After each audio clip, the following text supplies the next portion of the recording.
To buy or not to buy? That's the question facing a lot of drivers, wondering whether or not to junk their old car in favor of a new model. In tonight's Consumer SOS, Sean O'Shea finds out if it's worth the money to keep repairing your old vehicle or invest in a fresh model. In a bad economy, Canadian consumers aren't just looking for a great deal on new cars. They're choosing to pass up the buying experience entirely, more and more. I'm definitely seeing a trend in folks keeping their cars, hanging on to them. I have many customers with cars in the 300,000 to 400,000 kilometer range. One reason why new car dealers are having trouble moving inventories is because the cars that are being produced these days are pretty good, and they're lasting a lot longer.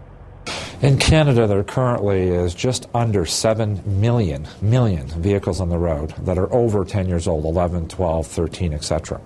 The average vehicle being bought in Canada today, new, will last at least 300,000 kilometers.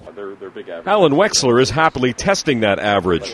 It's been on the road about 7 years, and last time I had the nerve to look, it had 287,000 and change. Wexler takes his Nissan to the shop frequently, and he's religious about getting regular maintenance. So whatever it says my car needs at a certain mileage, I get it done. And part two of that is to find somebody that I can trust to work on the car. Shop owner Kirk Robinson says most vehicles cost about $1,000 a year to maintain, provided you do all the basics like oil changes and other service. There's the old saying, you can pay me now or you can pay me later. It's much more expensive later.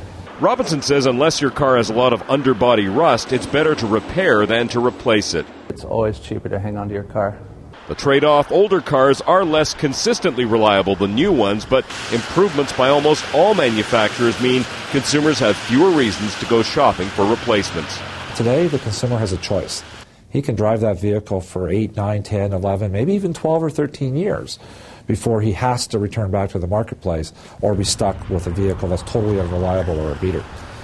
DeRosier says at the 15-year mark, you're generally at the point where there's no point in fixing the car unless it's a car you truly love. A couple of decades ago, many consumers felt they had to trade in the car after 2 or 3 years to be sure they had reliable transportation. Now, as consumers are buying more reliable vehicles, they don't need to get new ones as often. As we've seen, many of the car companies are paying the price in drastically reduced sales. Well, it seems foreign tourists and their money are coming back to Canada in a big way.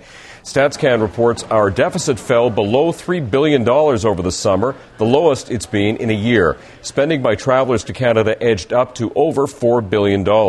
In comparison, Canadians abroad spent between $5 and $7.5 billion.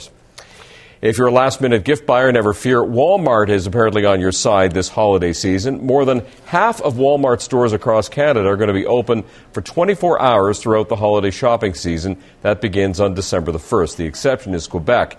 Stores there will remain on standard hours of operation. The move is in line with Walmart's U.S. holiday operation schedule. That is Consumer SOS. If you have a consumer complaint, a comment, story idea, email me, sos@globaltv.com, or call us toll-free, 866-SOS-1414, 866-767-1414. We're going to go to Buffalo tomorrow and check out Black Friday and the big shopping to see just how many Canadians are going to try to take advantage. Interesting economic times to see how many shoppers are going to be this year. I'm guessing you're going to do some Christmas shopping while you're there, too. You never can tell. Yeah, those are bottom prices. Yeah, they're good really deals. good deals. Thank you, Sean. Okay.